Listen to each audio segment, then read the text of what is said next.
G'day folks, and welcome to this scenario wrap. This is the end of scenario 5.4, the Southern Campaign. This is a one map, 6-turn scenario. It just covers map D, and it runs from the 16th to the 21st of December. The Germans had the objectives of mainly Bastogne and Hoffelays and some southern objectives, and they get victory points for moving formations off the western edge of the map, which they did in the last turn. The Americans have got a lot of these little green markers around. That's their objective. The Germans got off to a pretty good start, as expected. There's a bit of a roadblock around Clairvaux. They shifted around to the north primarily, with some of the 5th Fallschirmjäger coming down towards here. This held out for a couple of turns whilst the rest of the Germans moved on towards Bastogne. They got kind of to the outskirts before the 101st Airborne arrived and set up pretty much the defensive positions that you can see there. They have not budged much. They're pushed in a little on this sort of western edge back to here. They're helped by the 110th, 28th. But yeah, because of their prepared defense, because of their holding of terrain, because of stacking of these battalions, because of their good AR, they were able to just hold out this kind of ongoing, relentless German series of attacks. Every formation there were attacks and shock attacks and bombardments and so forth. And 101st barely gave any ground. As I said, they kind of lost a few vulnerable hexes out here, but nothing along this sort of east and northern edge. The 5th Fallschirmjäger, and you can watch through the live videos of this, but the 5th Fallschirmjäger drove out along these tracks basically and got very lucky early with a double activation, enabling them to capture Martelange down here. This is a very valuable city way down the southwest corner of DMAP. Because of this river protecting it, means that when CCB 10th Armoured came on, they could have attacked, but it would have been difficult to push through. They had to basically take these trails to try and loop around. They got and they struggled with partial activations consistently and a failure to activate. Secondly, a lot of fatigue, as you can see here, and they didn't quite make it. So with better activations, I'm sure they could have come around the back, but now 5th Fallschirmjäger have cut off their supply route basically, and they managed to hold Martelange. Out in the east, this was also pretty interesting. A bit of a grinding sort of battle, a lot of back and forth out in the southeast. 212th Volksgrenadier got very lucky early on with a kind of rolling series of combats to push the 4th Division out of this victory point entry hex, drove them west. There was a lot of back and forth in this area as the 4th Infantry Division counterattacked and 212th pushed back. 4th Infantry have the better quality troops, but 212th got better luck with the die rolls, I think it's fair to say, and their activations. And of course, they have that red support, which really helps them too. When 10th Armoured arrived, they punched through 322nd Volksgrenadier around here. They just weren't expecting that attack. And this was a very interesting moment where 10th Armoured could have kept driving north. They could have kept driving along this primary road. But this is where the system really gets you to check your head, because, well, they have to keep supplies, they have to keep fuel and ammunition, and they need to maintain this supply link.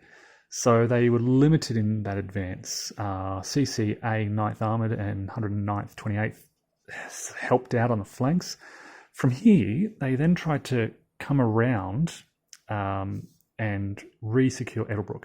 They failed through a series of partial activations, failed activations, and rushing the 326 back into the defensive lines. So the last turn was pretty quiet. There are a few more German attacks on the eastern edge of that line. These two formations exited. This gives the Germans a victory point each.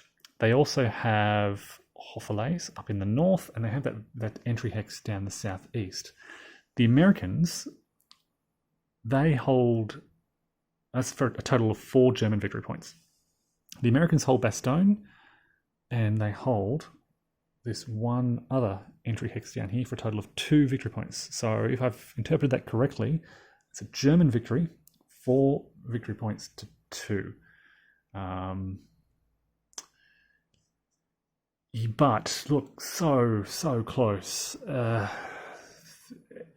Hertelbrook, there are Americans swarming around it.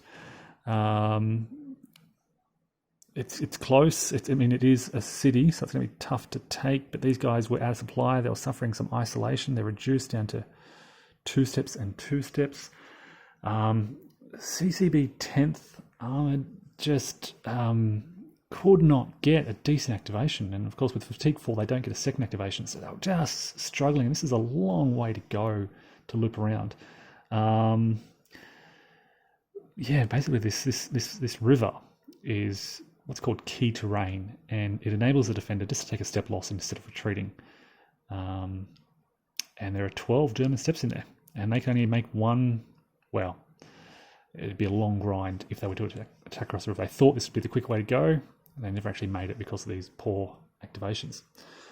The situation around Bastogne was fascinating. Just how tough that American defense is. It's a different story.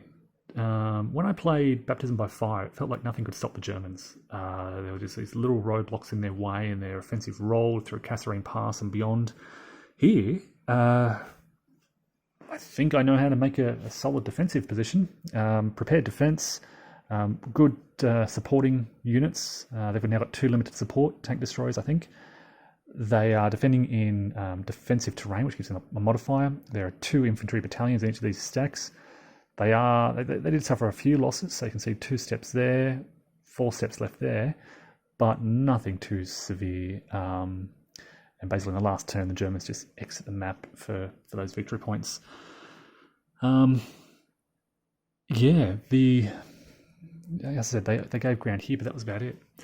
So this was a brilliant scenario to get started with this game. It really felt like the game shone in terms of, you activate these formations and you look at the 10th Armour down here, for example. When these guys broke through and they could activate, they just kind of like had this road network open, and you're thinking about so much. You're thinking about driving on your enemy headquarters, their supply links, seizing key ground, seizing key bridges.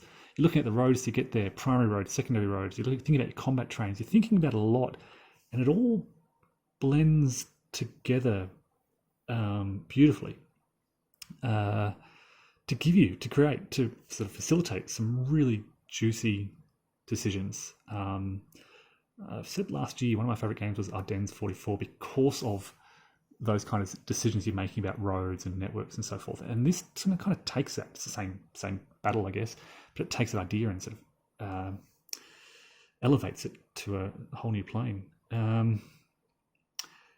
This has not been without error. And if you go through those live playthroughs, Lynn has been great in pointing these out. Most of them have been correctable. The one error I didn't correct was when a battalion on its move side jumped a combat train. That was technically not allowed. By the time I noticed the comment, I'd moved beyond. And I figured it was a pretty minor error because there are other paths around. So I didn't think it was too critical. I just put the combat train back down here, down in the south, basically. So, there are a few other little things. Something to talk about is I'm averaging about 15 minutes per activation. 10-15 minutes, sometimes quicker. If they fail, it's 1 minute. Some of the bigger activations take 20 minutes. But on average, let's say 15 minutes plus administration. Sometimes I sit and think about options. There are about, let's say on average, 12 to 14 formations active. There are reinforcements, some disappear and so forth. Let's say there's 14 times 15 over the 6 turns. That's about 20 hours of gameplay for this scenario. So it's long, and keep in mind this is just one map, 6 turns. The full battle is 4 maps. This gives you some sense of how big this game is, and it even just in this one map, the situation changes so much. There's always stuff going on. There's fighting around Bastogne. There's this fighting down here near Matelange. There's incidentally this big gap here where there's a secondary road here towards Wiltz, but no one really pushed. The Germans hold Edelbruck, so the Americans can't get through. No one really did anything in this area. 10th Armoured punched through here. You've got CCA. There's a bit of back and forth through here. You can see 276th Volksgrenadier had this little push back towards the end. The Americans were trying to hold along this river. They failed. And then, fighting down here. There was fighting around Echternacht, a bit of an attritional siege of the city. 4th Division Battalion that was there just gradually wore out. So there's always stuff going on, and it's different types of action. Sometimes you've got these heavy armoured engagements. Sometimes you've got this sort of effectively a siege situation. You've got this back and forth manoeuvring along these tracks and trails, and the same thing happened out here as well. And then this was just back and forth infantry fighting. So this scenario really offered a lot of diversity and was a really good experience. Highly recommended if you are interested in sort of getting into. I mentioned how baptism by fire is a good learning experience. This is a big scenario, but if you take your time, it's I would argue a more enjoyable gaming experience. Very, very highly enjoyable gaming experience, this scenario. So folks, thanks for watching. Check out those live playthroughs if you're interested. The latter few are probably more error-free compared to the earlier ones, but give you a sense of how this all plays out. German victory, 4 victory points to 2. This is the end of scenario 5.4, the Southern Campaign.